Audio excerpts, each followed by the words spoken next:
Bismillahirrahmanirrahim. Assalamualaikum warahmatullahi wabarakatuh. Alhamdulillahi ala ihsanih wa syukru lahu ala taufiqihi wa amtinanih. Wa ashhadu an la ilaha illallah wahdahu la syarika lah ta'ziman li sya'nih. Wa ashhadu anna Muhammadan abduhu wa rasuluh ad-da'i ila ridwanih sallallahu alaihi wa ala alihi wa ashabihi wa ikhwanih. Amma ba'd, fa ikhwani fid din wa akhwati fillah, kaum muslimin wal muslimat rahimani wa rahimakumullah. Semoga Allah subhanahu wa ta'ala senantiasa mencurahkan rahmatnya kepada kita sekalian. InsyaAllah ta'ala kita akan melanjutkan pembahasan kitab Al-Irsyad ila Sahihil I'tiqad yang disusun oleh Fadilatul Syekh Al-Allamah Profesor Dr. Shalih Al-Fauzan hafizahullah. Kita masih dalam pembahasan tentang macam-macam syirik besar. Pembahasan ini penting karena syirik besar itu adalah dosa yang dapat menghapuskan keimanan, meruntuhkan seluruh amalan, dan menyebabkan pelakunya murtad keluar dari Islam serta kekal di dalam neraka selama-lamanya, waliyadzubillah. Maka mengenal perbuatan dosa-dosa syirik besar ini sangat penting agar kita dapat mewaspadainya dan mengingatkan saudara-saudara kita agar tidak terjerumus di dalamnya. Di pertemuan sebelumnya kita telah membahas syirik besar yang pertama terkait dengan takut dan harap kepada selain Allah subhanahu wa ta'ala. Dan yang kedua, syirik dalam cinta kepada selain Allah azza wa jalla. Dan ini semuanya adalah syirik yang dilakukan oleh hati. Takut, harap, dan cinta kepada Allah disertai dengan pengagungan terhadap makhluk tersebut. Ini dua bentuk kesyirikan. Yang pertama, takut dan harap kepada selain Allah. Yang kedua, cinta kepada selain Allah atau syirik dalam cinta.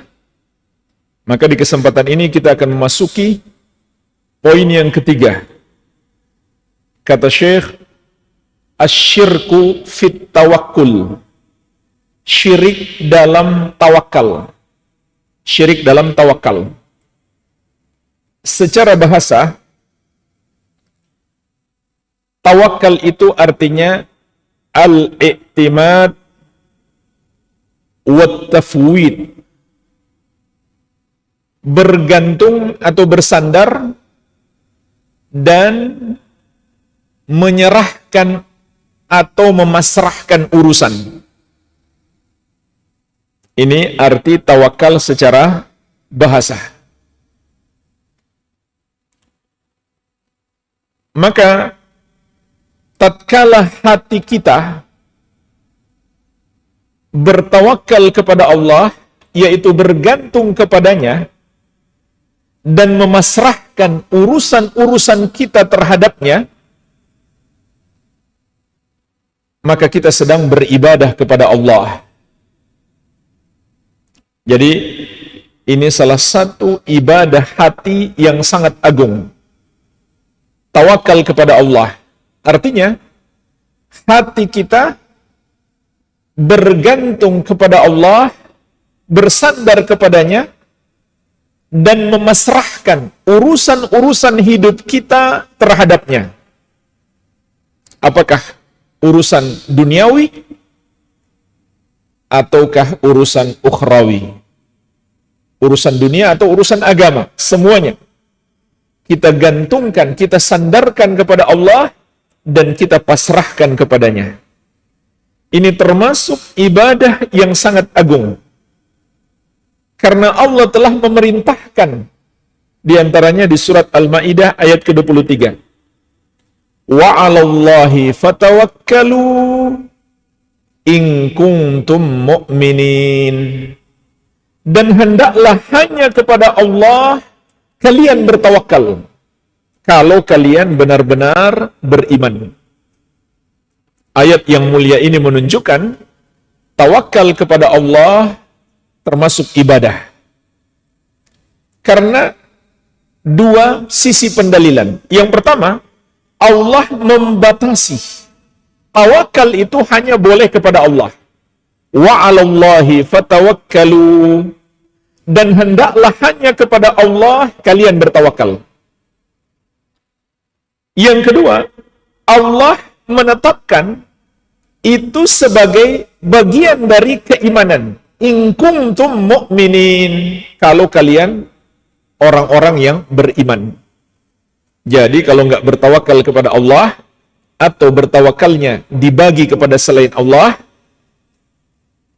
maka bukan sifat orang-orang yang beriman. Jadi jamaah sekalian, tawakal kepada Allah termasuk ibadah, yaitu ibadah yang dilakukan oleh hati, dan ibadah yang sangat mudah. Tidak harus kita berwuduk dulu, tidak mesti kita mandi wajib atau tayamum terlebih dahulu. Cukup ada di hati kita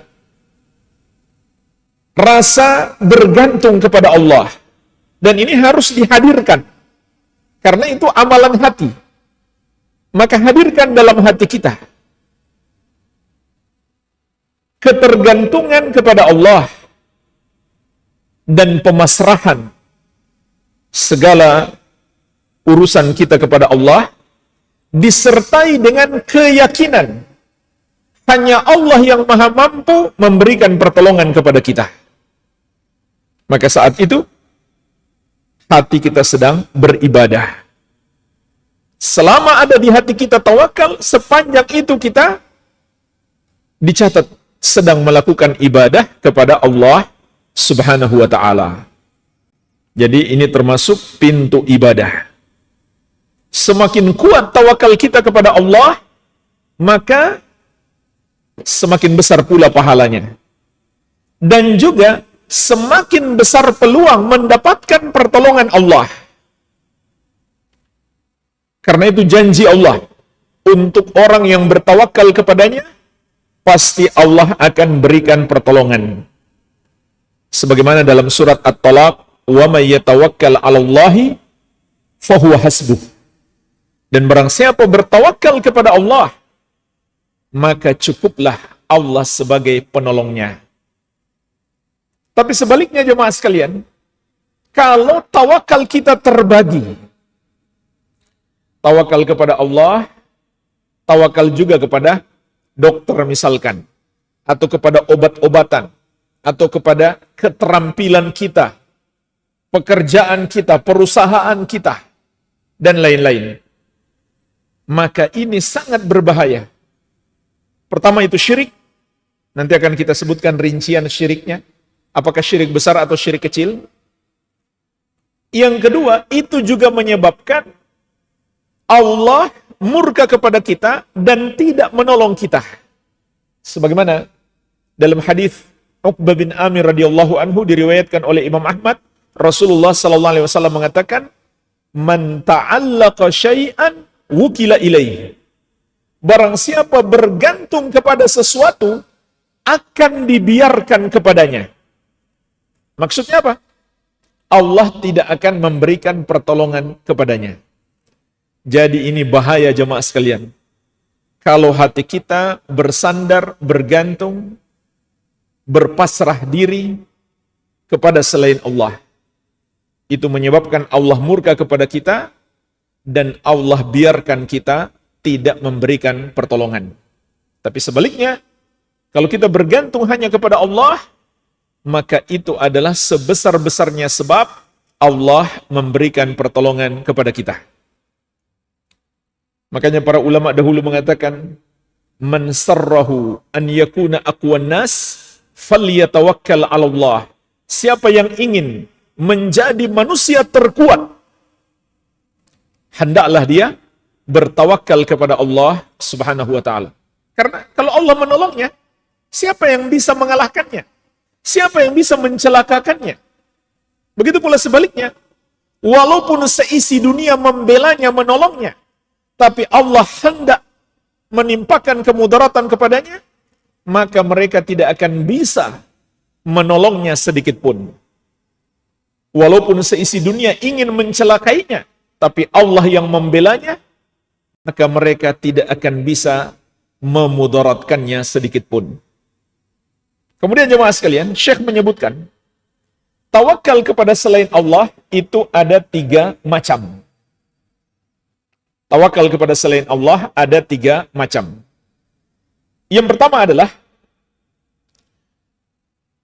bertawakal dalam urusan-urusan yang tidak mampu dilakukan kecuali hanya oleh Allah. Bertawakal dalam urusan-urusan yang tidak mampu dilakukan kecuali hanya oleh Allah. Maka ini adalah syirik besar. Kalau seseorang bertawakal kepada selain Allah dalam urusan hanya Allah saja mampu melakukannya. Contohnya gimana? Seperti menganugerahkan seorang anak.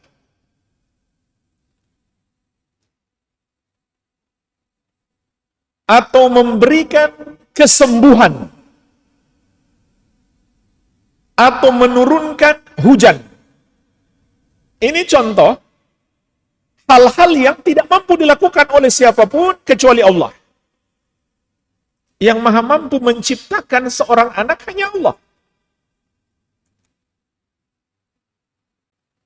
Yang maha mampu menurunkan hujan hanya Allah Subhanahu wa taala.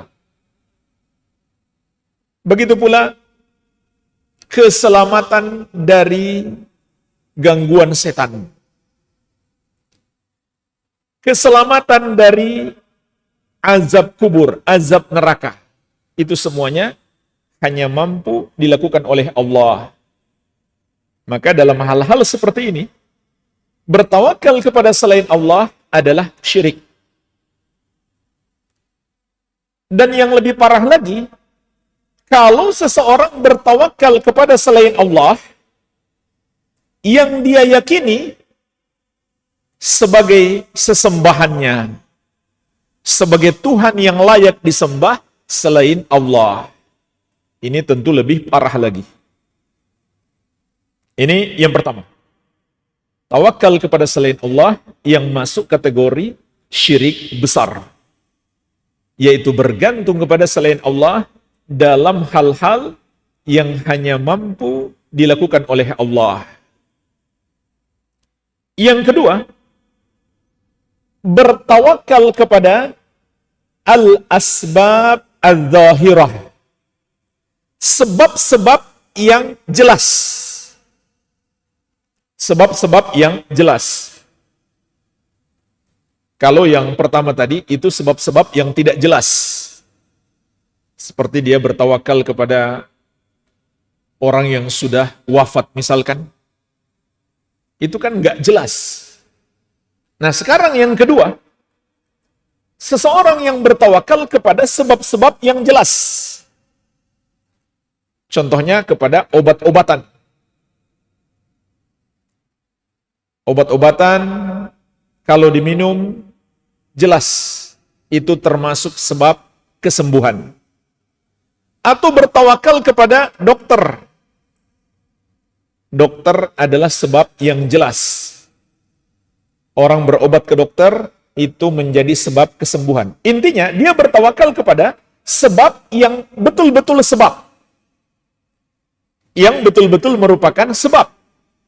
Maka jemaah sekalian, hukumnya adalah syirik kecil. Tapi dengan syarat, dihukumi syirik kecil itu, kalau dia meyakini yang menakdirkan masih Allah. Dia bergantung kepada obat, dia bergantung kepada dokter, tapi hatinya yakin yang menyembuhkan bukan obat, yang menyembuhkan bukan dokter, Allah yang menyembuhkan. Kalau dia sudah tidak yakin lagi Allah yang menyembuhkan, maka menjadi syirik besar. Dia masuk kepada yang pertama. Bertawakal kepada selain Allah dalam hal yang hanya mampu dilakukan oleh Allah. Yang maha mampu menyembuhkan kita hanya Allah. Makanya doa Rasulullah SAW, ini doa dianjurkan kita baca untuk meruqyah diri kita sendiri atau meruqyah orang lain. Doanya singkat sekali. Allahumma rabban nas, adhibil ba'sa, washfi anta syafi, la shifaa illa shifauka, shifaan la yughadiru saqama. Ya Allah, Rabbnya manusia, sembuhkanlah. Engkaulah Asy-Syafi. Ini diantara nama Allah, Asy-Syafi, yang maha menyembuhkan. Tidak ada kesembuhan kecuali kesembuhan darimu. Kesembuhan yang tidak menyisakan penyakit. Jadi, selama dia yakin Allah yang menyembuhkan, tapi hatinya bergantung kepada obat, bergantung kepada dokter, maka syirik kecil.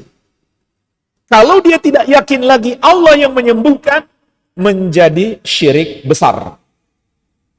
Contoh lain, dia punya pekerjaan, dia punya bisnis. Lalu untuk mendapatkan rezeki, hatinya bergantung kepada pekerjaannya, atau bisnisnya, atau bosnya, atau perusahaannya. Tapi dia masih yakin yang memberikan rezeki adalah Allah. Maka syirik kecil. Tapi kalau dia sudah nggak yakin lagi Allah yang memberikan rezeki, menjadi syirik besar. Jadi ini yang kedua. Tawakal kepada selain Allah yang hukumnya syirik kecil. Yang ketiga, tawakal yang lebih tepat disebut taukil. Bukan tawakal, tapi taukil. Artinya apa? Mewakilkan urusan kita kepada orang lain. Mewakilkan urusan kita kepada orang lain, dan hati kita tetap bergantung kepada Allah. Contohnya, kita punya anak buah, kita suruh dia urus urusan kita.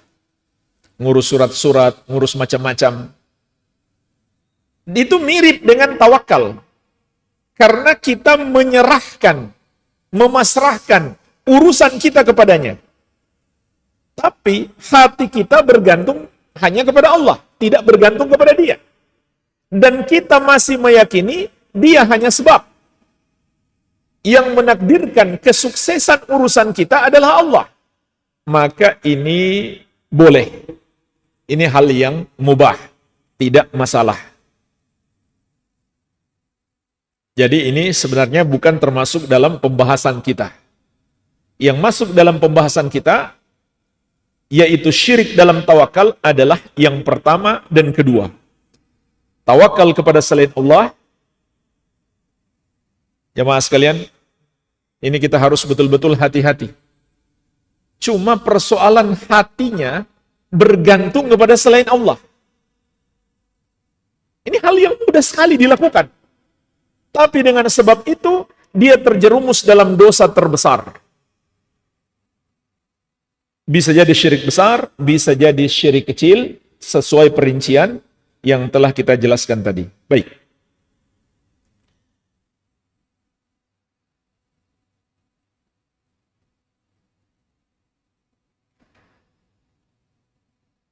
Dan jemaah sekalian, para ulama juga mengatakan, tawakal itu adalah puncak pengamalan tauhid. Puncak pengamalan tauhid. Artinya, semakin kuat keimanan seseorang, maka akan semakin kuat pula tawakalnya. Dan Rasulullah SAW mengabarkan tentang 70.000 orang yang akan masuk surga tanpa hisab dan tanpa adab. Mereka memiliki 4 sifat. Yang pertama, humul ladina la yastarqun. Mereka adalah orang-orang yang tidak minta diruqyah. Wala yaktawun, dan tidak pula melakukan pengobatan al-kai, pengobatan dengan besi panas.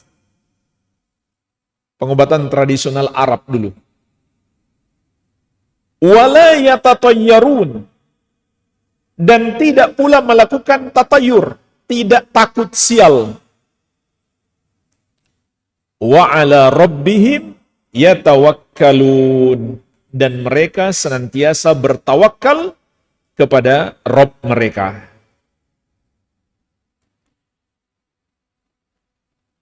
Dan di surat Al-Anfal ayat kedua, Allah menjelaskan 3 sifat orang-orang yang beriman.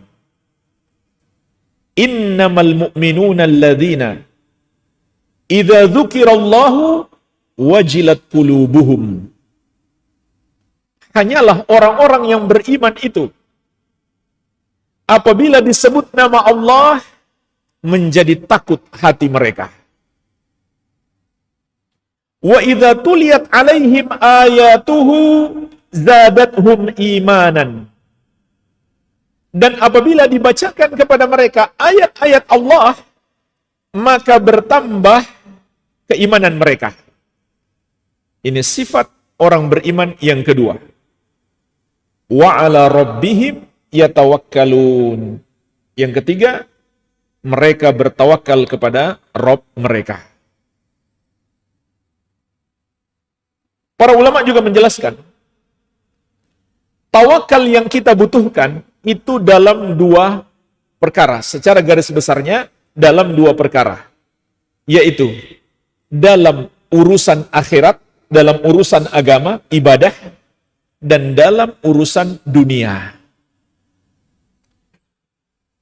Lebih penting lagi untuk bertawakal kepada Allah dalam urusan ibadah dan dalam urusan nasib kita di akhirat. Ibadah kita di dunia dan nasib kita di akhirat. Gantungkanlah kepada Allah. Pasrahkanlah kepada Allah. Apakah hari ini kita masih bisa sholat zuhur? Hadirkan dalam hati kita tawakal kepada Allah. Semoga Allah berikan hidayah kepada kita untuk melakukan sholat zuhur. Ini peluang ibadah jamaah sekalian.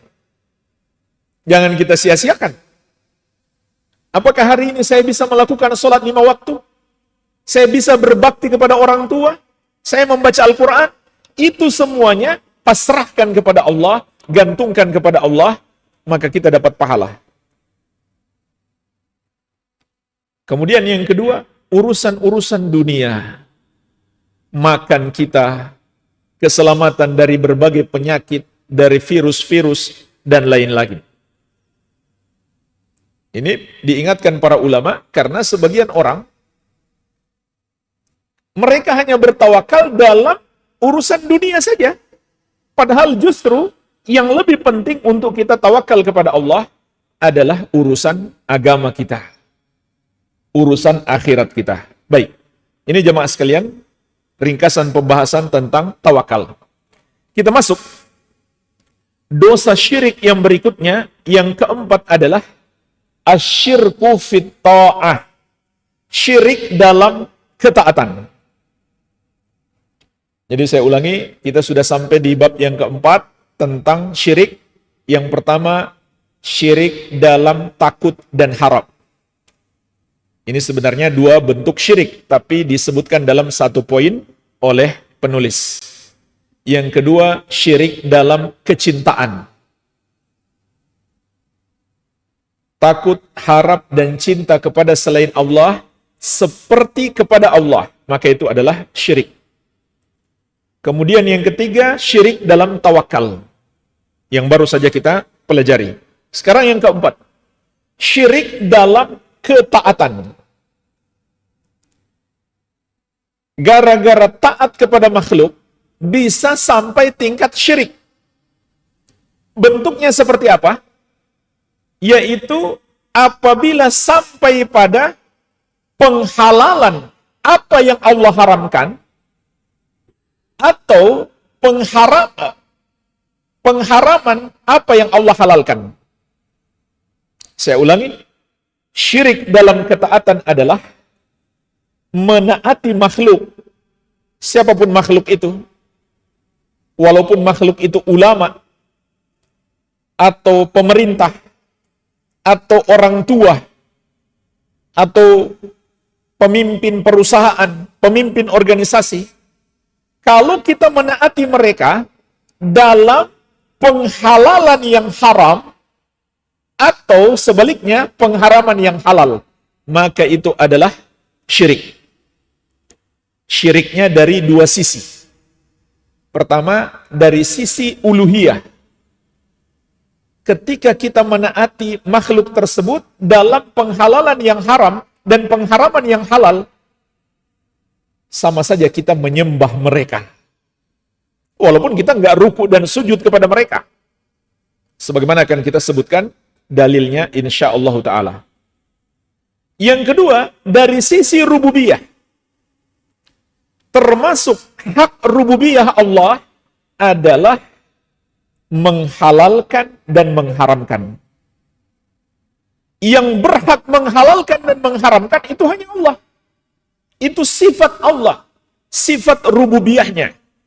Kalau kita menghalalkan apa yang Allah haramkan, atau mengharamkan apa yang Allah halalkan, maka seakan kita ingin menyamakan diri kita dengan Allah.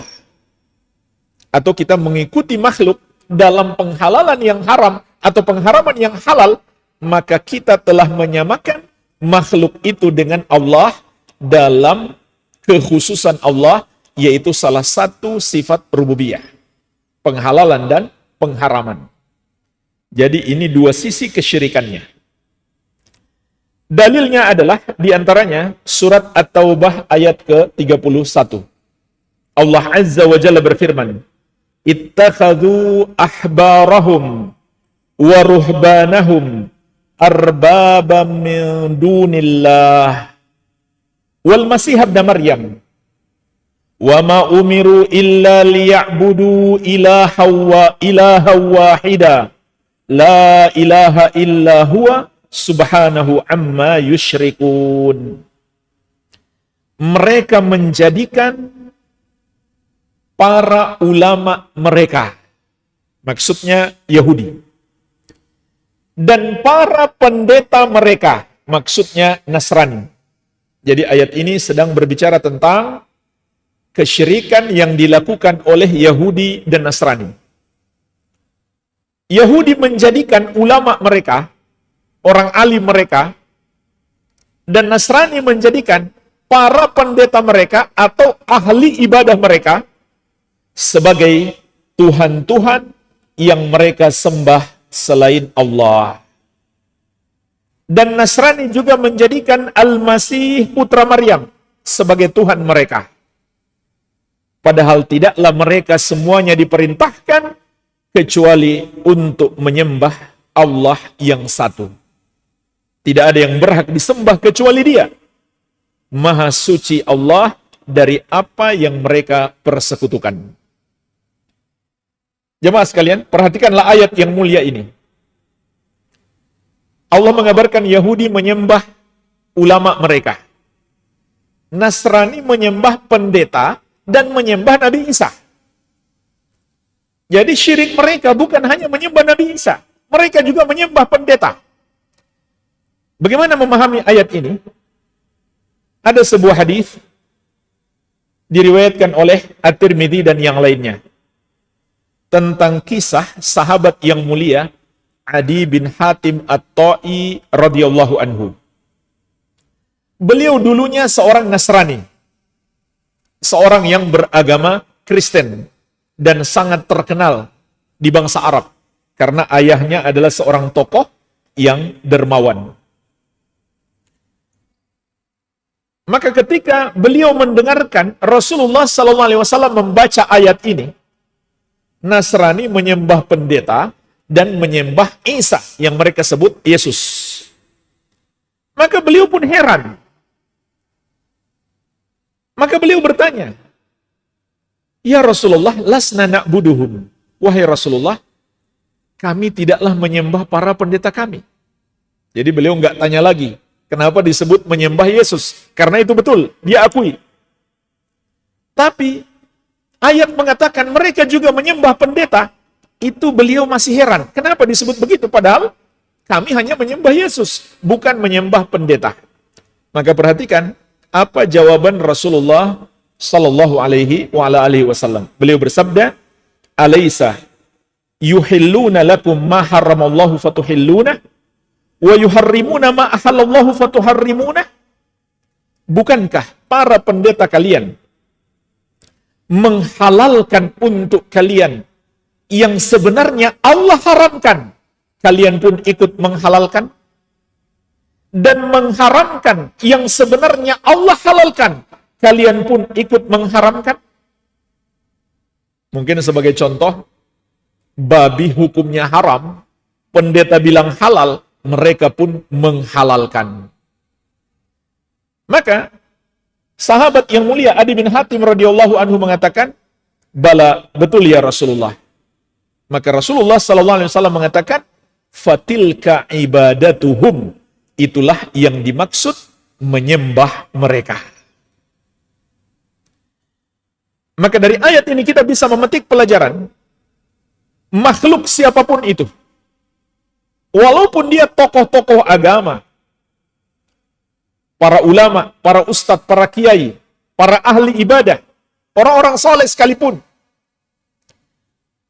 ataukah pemimpin negara, pemimpin wilayah, ataukah orang tua kita sendiri, siapapun dia, kalau kita menaati mereka dalam menghalalkan yang haram atau mengharamkan yang Allah halalkan, maka kita telah menyembah mereka. Walaupun kita nggak mengakui, walaupun kita nggak merasa, nggak ada bedanya. Semua perbuatan syirik ini, walaupun nggak diakui sebagai syirik oleh pelakunya, hukumnya tetap syirik. Hukumnya tetap syirik. Tapi jemaah sekalian, perlu diperhatikan baik-baik. Syirik di sini, kalau sampai tingkat menghalalkan yang haram atau mengharamkan yang halal. Dan menghalalkan serta mengharamkan itu adalah amalan hati. Bukan amalan anggota tubuh.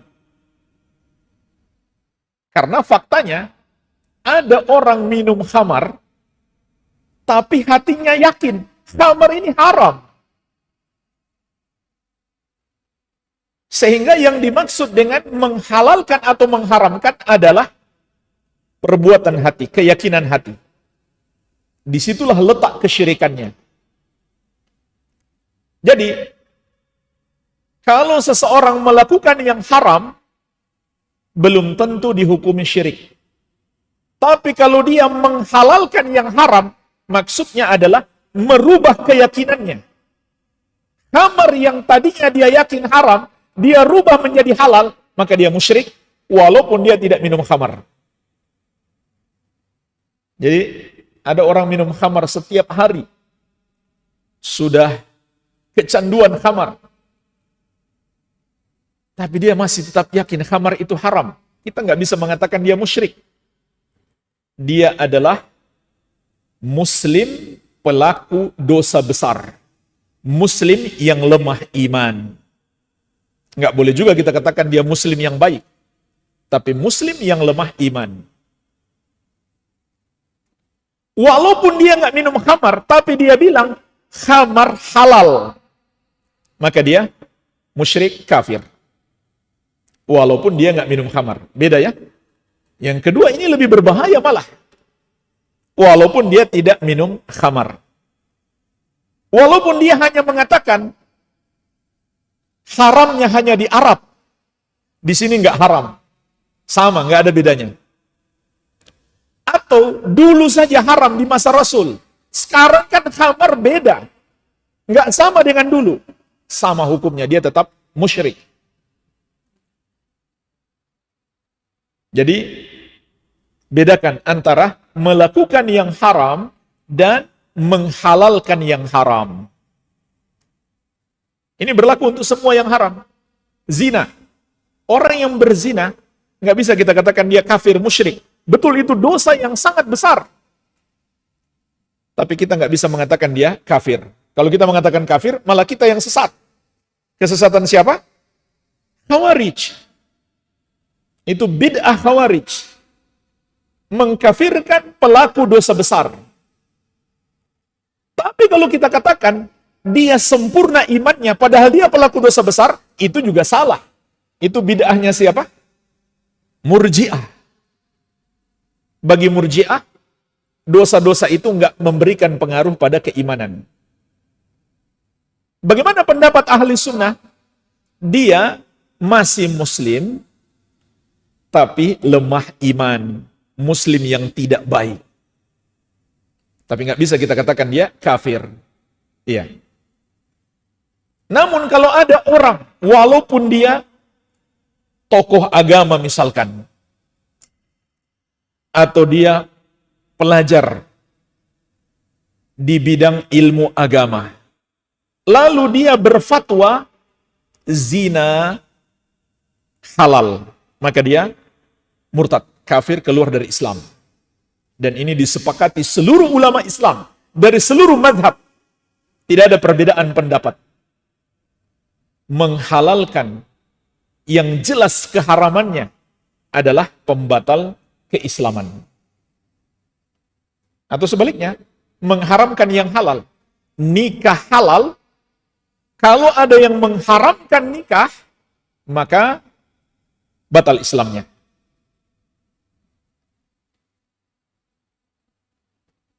Jadi bedakan jemaah sekalian antara melakukan yang haram dan menghalalkan yang haram. Ini dua hal yang berbeda. Jadi ketika seseorang misalkan taat kepada pemimpinnya untuk minum khamar, tapi dia masih yakin khamar itu haram, maka dia tidak terjerumus dalam dosa syirik, melainkan dosa besar. Tapi kalau dia taat kepada pemimpinnya, dengan cara merubah keyakinan, khamar itu sudah halal, maka dia telah menyembah pemimpinnya. Iya. Termasuk juga jemaah sekalian, Syekh menyebutkan, berhukum selain dengan syariat Allah. Berhukum selain dengan syariat Allah. Jadi syariat Allah dia tinggalkan, lalu dia lebih memilih aturan-aturan hukum buatan manusia. Buatan manusia itu sama saja, apakah itu hukum adat, hukum suatu negara, hukum internasional, apalagi hukum peninggalan penjajah. Sungguh aneh ya sebenarnya. Dijajah satu negeri bertahun-tahun yang lama, penjajahnya sudah pulang, mereka dengan bangga menggunakan aturan penjajah. Ini nggak masuk akal sebenarnya. Tapi kalau orang nggak belajar agama, hal-hal yang nggak masuk akal, tetap dia lakukan. Karena kalau kita berpaling dari agama, hilang akal kita, tertutup akal kita. Jadi sama saja, hukum manapun. yang bertentangan dengan hukum syariat. Barang siapa berhukum dengannya, maka termasuk dalam kesyirikan ini. Termasuk dalam kesyirikan ini. Dan ini enggak khusus hakim, enggak khusus jaksa, enggak khusus pengacara, enggak khusus pemerintah. Masyarakat juga bisa. Contoh, masyarakat ketika wafat orang tua mereka, lalu membagi warisan, tidak mau pakai hukum syariat. Sudah bagi sama rata saja, kata mereka. Bagi sama rata saja. Nggak mau mengikuti hukum syariat. Contohnya, laki-laki mendapat 2 bagian wanita. Sama. Termasuk orang yang berbisnis, tidak mau mengikuti syariat Islam. Mau mengikuti hukum siapa? Hukum buatan manusia yang mengandung riba. Sama jamaah sekalian. Ini juga masuk dalam kesyirikan dalam hal ini. Tapi, apakah syirik besar atau syirik kecil? Ada perincian. Ada perincian. Dan perincian inilah yang membedakan Ahlus Sunnah dengan Khawarij. Seperti apa perinciannya? Para ulama Ahlus Sunnah wal Jamaah menjelaskan, orang yang berhukum dengan selain syariat Allah, atau dengan hukum yang bertentangan dengan syariat, maka dia adalah pelaku syirik kecil. Pelaku kufur kecil. Bukan syirik besar. Bukan kufur besar. Dari mana kita ketahui ini? Dari penjelasan para sahabat radhiyallahu taala anhum ajma'in. Lihatlah di tafsir At-Tabari atau di tafsir Ibnu Katsir ketika menafsirkan surat Al-Maidah ayat ke-44. Allah Azza wa Jalla berfirman, "Wa man lam yahkum bima anzalallah fa ulaika humul kafirun." Barang siapa yang tidak berhukum dengan syariat yang Allah turunkan, maka mereka itulah orang-orang kafir. Ibnu Abbas radhiyallahu taala anhuma menjelaskan, maksudnya adalah kufrun duna kufrin. Kufur kecil. Kufur kecil bukan berarti untuk dipandang remeh, tidak. Jangan terpedaya dengan kata-kata kecilnya di situ. Bukan bermakna dosanya kecil. Kufur kecil dan syirik kecil itu adalah dosa terbesar setelah kufur besar atau syirik besar. Jadi jangan dipandang remeh. Ini pemahaman sahabat. Kenapa jemaah sekalian sahabat menafsirkan demikian? Karena mereka lebih tahu terkait turunnya ayat ini.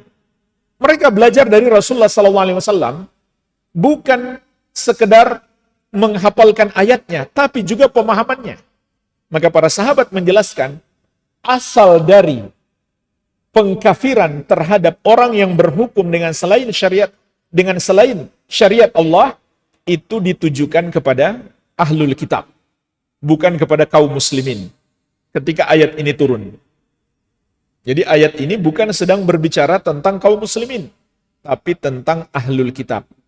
Nah, para sahabat memahami, tatkala hukumnya ditujukan kepada kaum muslimin, maka hukumnya menjadi berkurang.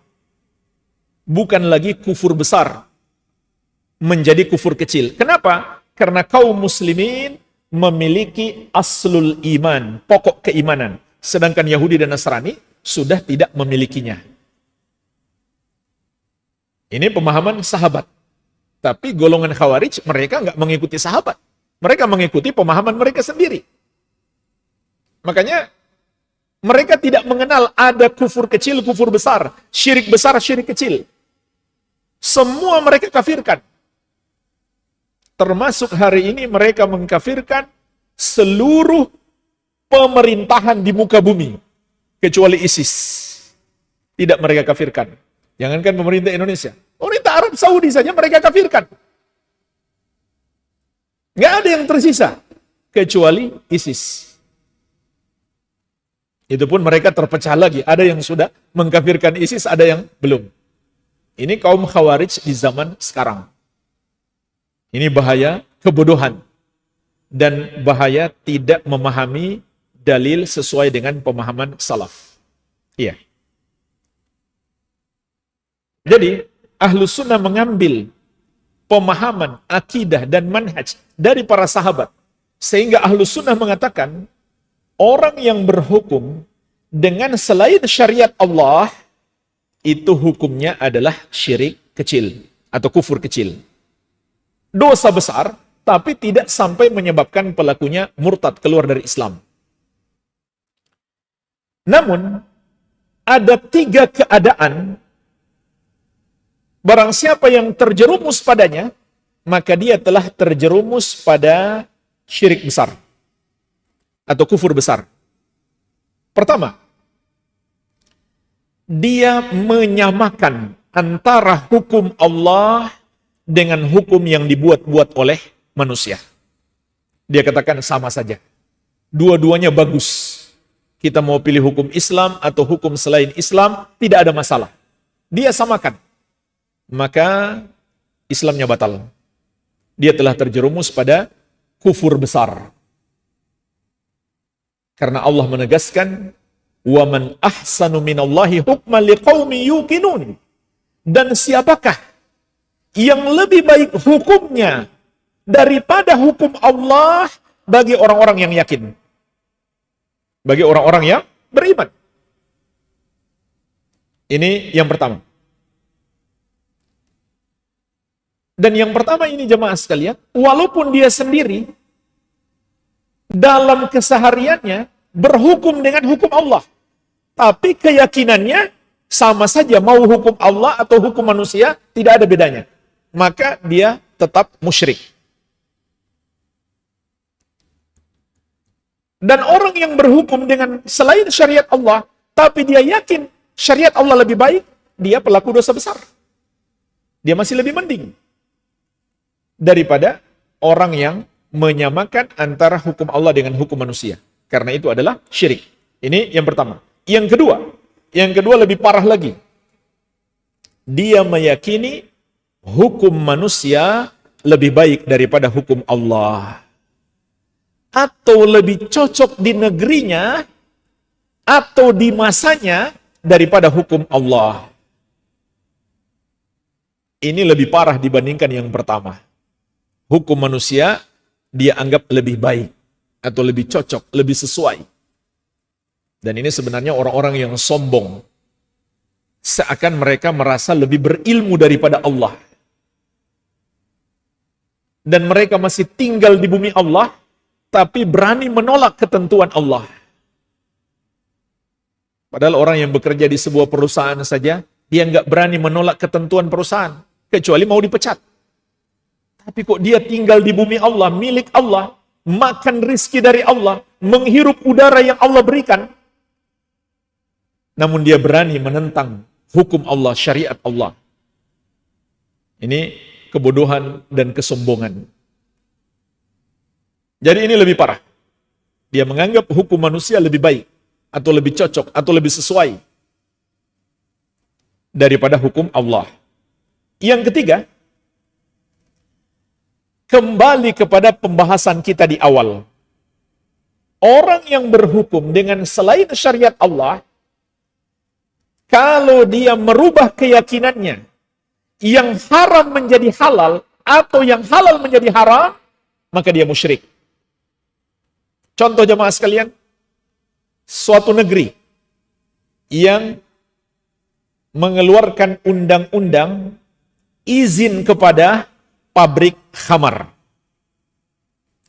atau penjualan khamar di minimarket, di kafe-kafe. Ini undang-undang yang dikeluarkan oleh pemerintah. Apakah dengan sebab itu mereka menjadi musyrik kafir? Jawabannya tergantung, kita lihat dulu. Kalau mereka mengeluarkan undang-undang itu atas dasar keyakinan mereka bahwa khamar halal, maka itu adalah kesyirikan dan kekufuran. menyebabkan mereka menjadi murtad, keluar dari Islam. Walaupun mereka bilang, halalnya cuma di daerah kita. Kalau di Arab mungkin haram. Sama saja, nggak ada bedanya. Tetapi kalau mereka mengatakan, sebenarnya kami tahu ini haram, kami yakin ini haram, tapi mau bagaimana lagi? Kalau kami nggak keluarkan undang-undang, mengizinkan pabrik khamar, nanti kami di demo. Jadi dia cuma takut di demo, bukan karena menghalalkan yang haram. Maka ini adalah dosa besar. Belum sampai tingkat kesyirikan. Makanya jemaah sekalian, syarat utama menjadi pemimpin itu adalah kuat dan amanah. Jangan sampai mau menjadi pemimpin yang benar, takut didemo, takut dilengserkan. Mesti kuat dan amanah. Inilah jemaah sekalian, 3. Keadaan orang yang berhukum dengan selain syariat Allah, dia menjadi pelaku syirik besar atau kufur besar. Kalau dia terjerumus pada salah satu dari 3 keadaan ini. Baik.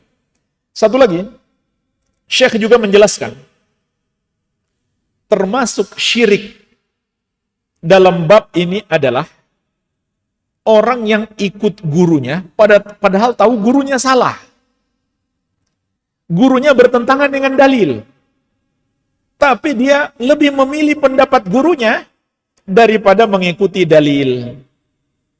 Maka sama saja dia telah menyembah gurunya. Walaupun mungkin di satu sisi gurunya nggak berdosa. Kenapa? Karena dia ulama yang berhak berijtihad dan tidak sengaja salah. Jadi jemaah sekalian, dalam pembahasan fikih itu ada namanya ijtihad. Ulama mengambil kesimpulan hukum dari dalil-dalil yang umum karena dia belum mengetahui dalil khusus. Maka dia mengambil kesimpulan hukum dari dalil-dalil yang bersifat umum untuk menghukumi satu persoalan. Nah, terkadang dia bisa salah. Terkadang dia bisa salah. Tapi karena dia berusaha mengikuti kebenaran dengan cara ijtihad, ketika dia salah, itu bukan sebuah kesengajaan. Sehingga dia tidak berdosa. Apalagi dihukumi syirik. Bahkan dia nggak berdosa. Malah dapat pahala. Rasulullah SAW bersabda, "Idza jitahadal hakim fa asab, falahu idza hakamal hakim fajtahada fa asab, falahu ajran. Wa idza hakama fajtahada fa akhta'a, falahu ajrun." Kalau seseorang yang berusaha menentukan hukum, lalu dia berijtihad dan dia benar, maka dia dapat 2 pahala. Namun kalau dia salah, dia dapat 1 pahala. Jadi para ulama mujtahid seperti Imam Abu Hanifah, Malik, Syafi'i, dan Ahmad, dan para ulama yang mendalam ilmunya, yang kita sering baca dalam pembahasan fikih, terkadang pendapat mereka disalahkan oleh ulama yang lainnya. Bahkan ada yang divonis bid'ah oleh ulama yang lainnya. Tapi jamaah sekalian, ulama yang salah ini, mereka nggak berdosa. Apalagi dihukumi syirik. Dosa pun tidak. Malah dapat pahala. Pahalanya 1. Yang benar dapat 2 pahala. Karena mereka salah itu bukan sebuah kesengajaan. Beda dengan orang yang jelas-jelas menentang dalil. Dalilnya jelas, tapi dia tentang. Mereka bukan dalam rangka menentang dalil. Justru dalam rangka usaha mengikuti dalil. Jadi, mereka diberi udzur. Tidak dikatakan pendosa, apalagi musyrik. Malah mereka dapat pahala. Namun, orang yang mengikuti mereka, padahal tahu mereka salah, dia nggak ada udzur. Kalau sudah tahu salah, dia nggak bisa mengatakan, ini kan ijtihadnya Imam Syafi'i. Walaupun salah, saya tetap ikut. Nggak bisa dia berkata begitu. Kalau dia sudah tahu salah, nggak boleh dia ikuti. Kalau dia masih tetap mengikuti, dia masuk dalam pembahasan kita. Kalau sampai dia menghalalkan kesalahan yang hukumnya haram, maka dia musyrik. Walaupun dia beralasan, saya ikut Imam Syafi'i. Kecuali dia sendiri juga nggak tahu itu haram. Lalu dia ikuti, maka dia juga mendapatkan uzur. Jadi jemaah sekalian, di sini Syekh mengingatkan, jangan sampai demi mengikuti guru kita, syekh kita, imam kita, madhab kita, maka kita ikuti semuanya, padahal kita tahu ada yang salah. Yang benar kita ikuti, yang salah jangan diikuti. Walhamdulillah, ini ringkasan pembahasan dua bentuk kesyirikan, yaitu syirik dalam tawakal dan syirik dalam ketaatan. Semoga bermanfaat. Mungkin ada pertanyaan, saya persilakan.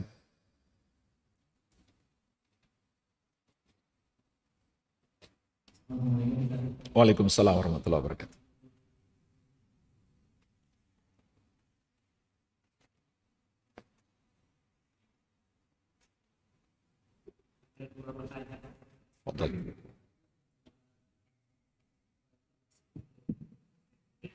Masalah apa?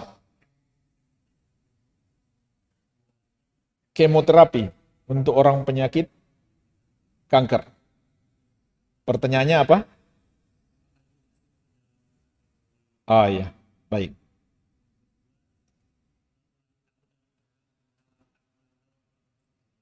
Menghalalkan ulang tahun. Baik.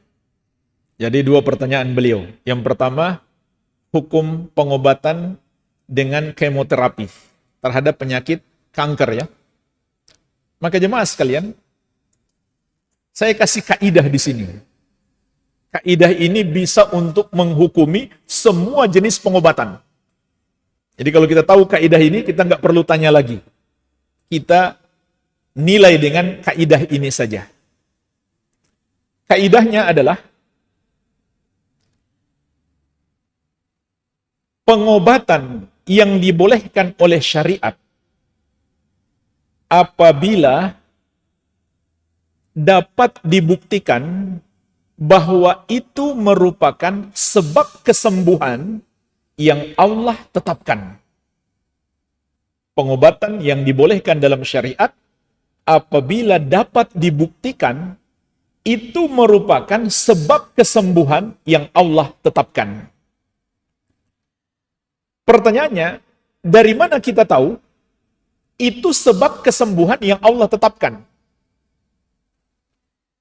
Maka ada dua cara. Ini kaidah penting. Dua cara mengetahui sesuatu itu sebagai sebab. Apakah sebab kesembuhan atau sebab-sebab yang lain? Sebab kemanfaatan, misalkan sebab lancarnya rezeki, atau sebab kemudaratan yang lain.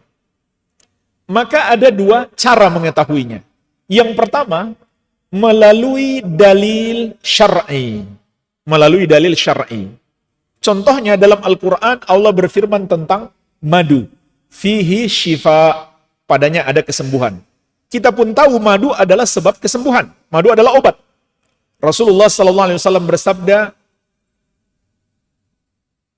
Inna fil habbati sauda syifa'an min kulli da. Sesungguhnya dalam al-habbatu sauda ada obat untuk segala penyakit. Kita pun tahu al-habbatu sauda adalah obat. Beliau juga bersabda, asy-syifa fi thalathatin. Kesembuhan itu ada pada 3. Syarbati asalin, wa syurtati mihjamin, wa qiyati narin. Minum madu, berbekam, dan kai. Wa anha ummati anil kai. Tapi aku melarang umatku melakukan al-kai. Maka berdasarkan ayat dan hadis-hadis ini, kita pun tahu itu semuanya adalah sebab kesembuhan. Ini cara yang pertama. Dan kalau dibandingkan dengan banyaknya obat-obatan, cara yang pertama ini jauh lebih sedikit. Karena tentu Rasulullah SAW bukan seorang dokter, bukan urusan beliau tentang kesehatan. Beliau tidak sibuk dengan menjelaskan tentang obat-obatan. Nah, sekarang cara yang kedua. Ini yang paling banyak. Untuk mengenal itu obat atau bukan. Itu sebab kesembuhan atau bukan. Cara yang kedua adalah melalui percobaan yang ilmiah, yang masuk akal, yang dapat membuktikan adanya hubungan antara sebab dengan akibat. Ini yang kedua. Maka masuk di dalamnya semua pengobatan para dokter modern. Karena semuanya mereka teliti dulu. Mereka coba, mereka buktikan, dan mereka bisa menjelaskan. Ada hubungan antara sebab dengan akibatnya. Sebab menggunakan pengobatan ini, akibatnya akan terjadi kesembuhan itu. Saya kira sudah menjadi hal yang diketahui secara umum, kemoterapi masuk dalam bagian yang kedua ini. Karena yang berbicara tentang itu adalah para ahlinya di bidang itu, para dokter. Maka itu merupakan sebab kesembuhan. Kalau tidak bisa dibuktikan oleh salah satu dari dua sebab ini, barulah menjadi syirik. Contohnya ada seseorang memberikan kepada kita sebuah batu. Katanya ini batu keramat, batu sakti. Diambil dari gunung. Bahkan sebelum diambil bertapa dulu. 7 hari 7 malam. Bisa menyembuhkan segala penyakit. Maka kita uji dengan dua cara ini. Ada nggak dalilnya? Nggak ada. Bisa nggak dibuktikan secara ilmiah? Nggak bisa. Walaupun terbukti, tapi secara ilmiah nggak bisa dijelaskan, maka itu syirik. Contoh juga jemaah sekalian, keyakinan orang-orang Syiah. Keyakinan mereka, tanah Karbala, obat segala penyakit. Ini kebodohan orang-orang Syiah. Bukan hanya itu, mereka pun sebenarnya punya pendapat, nggak sah sholat kalau tidak sujud di atas tanah itu. Itu pendapat mereka. Mereka anggap itu tanah yang penuh berkah. Tanah yang bisa mengobati segala penyakit. Kita lihat dengan dua cara ini. Pertama, nggak ada dalilnya. Yang kedua, nggak bisa juga dibuktikan secara ilmiah. Nggak ada bedanya dengan tanah-tanah yang lain. Maka meyakini itu sebagai obat adalah syirik. Walaupun terbukti jemaah sekalian, bisa menyembuhkan, tapi nggak bisa dijelaskan secara ilmiah. Contoh terbukti jemaah sekalian, ini pernah kejadian, ada orang sakit bertahun-tahun. Sekali datang ke dukun, diobati oleh dukun, sembuh. Dia sudah bolak-balik ke dokter, nggak sembuh-sembuh. Sekali datang ke dukun, sembuh. Dukun adalah contoh pengobatan yang nggak bisa dijelaskan. Tidak ada dalil syar'i, tidak pula bisa dijelaskan secara ilmiah. Kadang dia suruh bawa ayam hitam. Apa hubungannya penyakitnya dengan ayam hitam? Atau dia bilang, cukup bawa seekor kambing, nanti saya pindahkan penyakitmu ke kambing. Itu nggak bisa dijelaskan secara ilmiah. Walaupun terbukti sembuh. Itulah yang namanya sihir. Jadi walaupun sembuh, kalau caranya nggak bisa dijelaskan secara ilmiah, tidak pula ada dalil syar'i, maka meyakininya sebagai sebab kesembuhan atau sebagai obat, itu adalah syirik. Baik, ini kaidah. Gunakan kaidah ini untuk semua pengobatan, bahkan untuk semua yang dianggap sebab. Baik. Pertanyaan yang kedua tadi tentang apa? Ulang tahun. Apakah syirik? Betul. Menghalalkan ulang tahun. Apakah termasuk syirik? Perayaan ulang tahun, banyak ulama menjelaskan hukumnya haram. Kenapa? Pertama, itu tasyabbuh. Menyerupai orang-orang kafir. Karena itu tradisi khas mereka. Mereka yang pertama melakukan tradisi itu sampai sekarang. Seperti merayakan hari ulang tahun yang mereka anggap sebagai anak Allah. Dan itu awal daripada ulang tahun mereka. Kemudian berkembang kepada ulang tahun raja. Kemudian akhirnya berkembang kepada ulang tahun semua orang. Jadi itu tradisi mereka. Sehingga umat Islam tidak boleh ikut-ikutan. Ikut-ikutan terhadap tradisi-tradisi orang kafir yang merupakan ciri khas mereka dalam syariat, hukumnya haram, bahkan termasuk dosa besar. Karena Rasulullah SAW mengatakan, "Man tashabbaha biqaumin fahuwa minhum." Barang siapa menyerupai satu kaum, maka dia bagian dari mereka. Jadi jelas, itu hukumnya haram.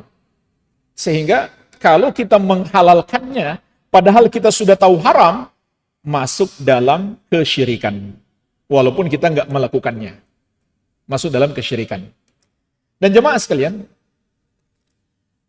dihukumi syirik di sini, tanpa ada uzur lagi, kalau dia sudah tahu itu hukumnya haram. Kalau dia belum tahu haram, maka berarti dia punya uzur. Perbuatannya syirik, tapi orangnya tidak otomatis dihukumi syirik. Sama dengan pembahasan tentang para ulama yang berijtihad tadi. Mereka salah berijtihad, tapi mereka tidak disebut musyrik. Kenapa? Karena mereka punya uzur. Melakukannya bukan sebuah kesengajaan. Demikian, wallahu a'lam.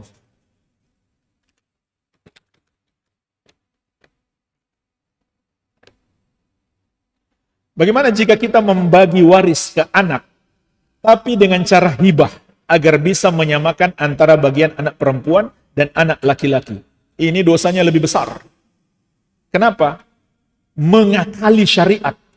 Merubah syariat dengan cara membuat sebuah tipu daya. Dan inilah mengapa orang-orang Yahudi itu Allah murkai. Dilarang mereka beraktivitas di hari Sabtu, maka mereka melempar jala di hari Jumat, lalu panen di hari Ahad. Seakan hari Sabtu mereka nggak beraktivitas, padahal hakikatnya ada.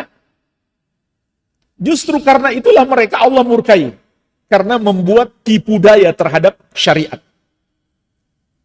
Orang yang melakukan riba, jamaah sekalian, itu berdosa besar. Tapi kalau dia bilang ini syariat, dosanya lebih besar.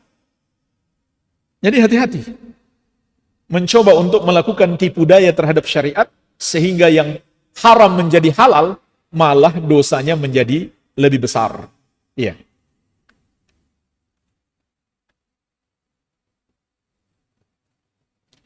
Bolehkah kita memanggil Ustadz Sunnah untuk meruqyah anak yang selalu melawan orang tua? Jemaah sekalian, ruqyah itu untuk orang yang sakit. Untuk orang yang sakit. Dan sakit itu bisa jadi karena sebab-sebab yang zahir atau yang jelas kita ketahui. Seperti sekarang banyak orang sakit kena virus COVID-19. Atau bisa jadi karena gangguan setan. Atau karena sihir. Maka dua jenis penyakit ini bisa diruqyah. Bisa diruqyah. Insyaallah ta'ala nanti ada bab khusus tentang ruqyah yang akan kita bahas. Tetapi ruqyah itu bisa dilakukan oleh setiap muslim. Nggak harus manggil orang. Nggak harus memanggil seorang ustadz. Dan ini juga bisa menjadi sebuah pintu keburukan. Seorang ustadz saking seringnya meruqyah, sebagian orang memandang dia bukan ustadz sembarangan. Dia sakti. Ini kan pintu keburukan. Mengkultuskan gulu kepada ustadz tersebut. Dan lebih parah lagi, ada ustadz yang sibuk dengan ruqyah, sampai akhirnya sedikit waktu untuk menuntut ilmu, mendalami akidah. Maka ustadznya pun terkadang ditipu oleh setan. Jadi hati-hati. Ruqyah ini mudah. Rasulullah SAW terkadang hanya membaca satu doa saja ketika meruqyah. Seperti yang kita sebutkan tadi. Allahumma rabban nas adhibil ba'sa washfi anta syafi. La shifaa'a illa shifa'uka shifaa'a la yughadiru saqama. Kemudian tiup orang yang sakit tersebut atau bagian tubuhnya yang sakit. Begitu saja meruqyah, selesai, mudah. Nggak perlu panggil orang lain. Jadi, jika memang kita mencurigai mungkin anak ini diganggu jin, maka tidak mengapa diruqyah.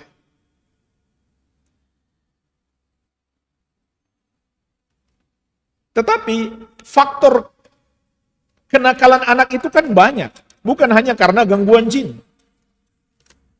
Jadi bisa jadi sebenarnya bukan ruqyah yang dia butuhkan, tapi orang tua yang mesti merubah pola pendidikannya. Bisa jadi yang salah malah orang tuanya. Mungkin orang tuanya yang perlu diruqyah. Mungkin orang tua yang kurang memberikan pendidikan agama yang baik. Kurang memberi teladan yang baik. Tapi kalau memang kelihatan ada semacam keanehan yang tidak umum, sesuatu yang tidak umum dilakukan anak tersebut, ada kecurigaan dia mungkin diganggu oleh jin, ya tidak mengapa diruqyah. Tidak mengapa diruqyah.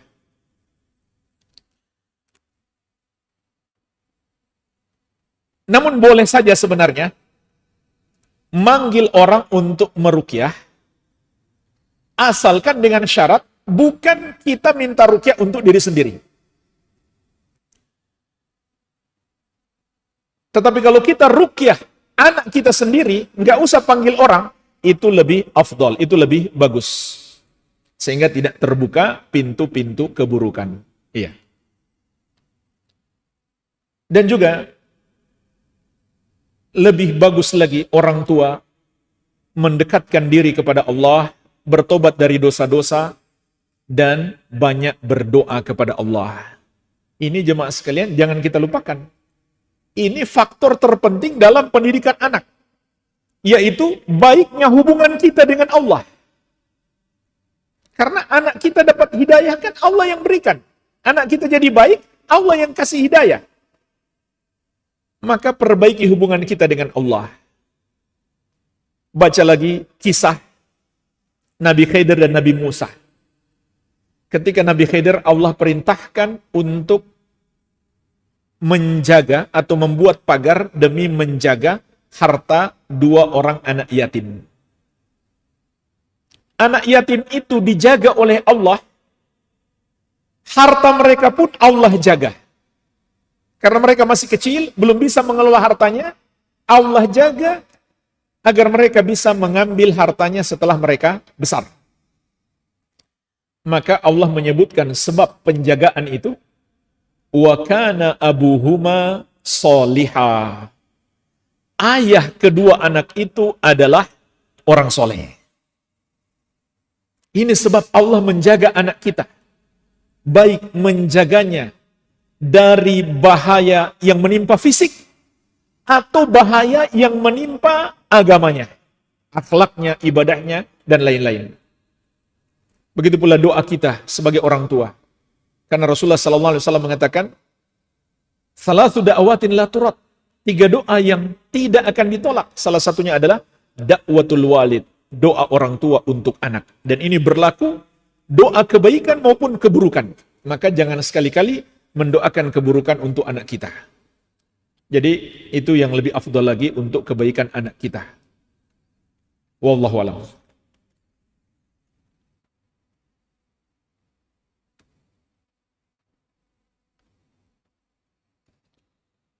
Saya punya teman yang sedang sakit.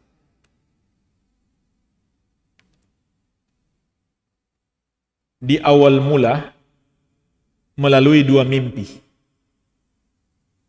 Mimpi yang pertama, yang satu bisa membelah gunung.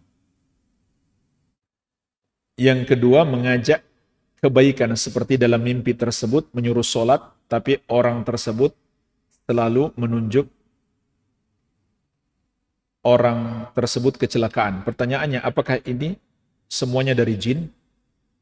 Nah, sekarang teman saya lagi sakit. Gimana cara menyembuhkannya? Apakah harus meruqyah diri?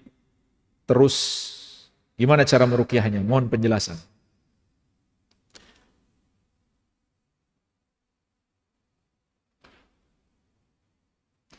Jemaah sekalian, mimpi itu ada 3 macam. Mimpi baik dari Allah, mimpi buruk dari gangguan setan, dan yang ketiga, mimpi yang hanya berasal dari bisikan jiwanya. Karena sering dipikirkan terbawa mimpi. Orang bilang bunga-bunga tidur saja, nggak ada artinya.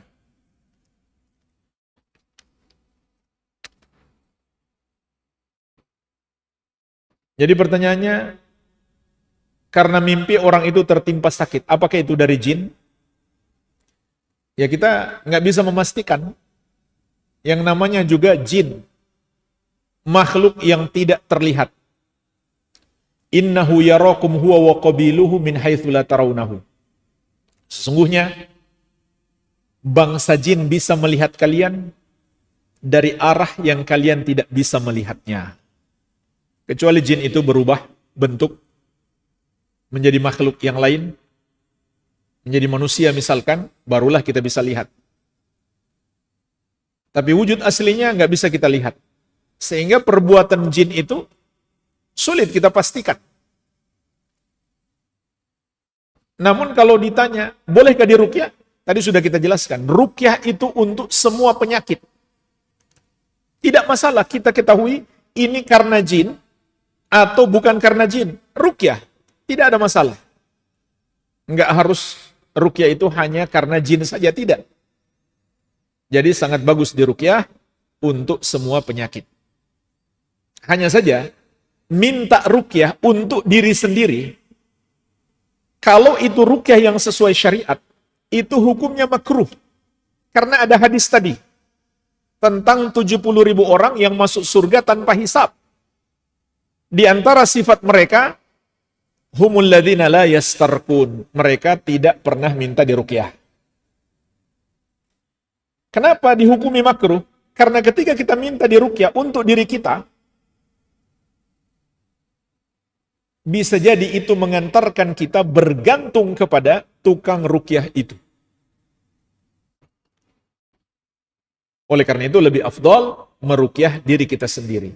Tapi kalau kita minta ruqyah untuk orang lain, hukumnya boleh.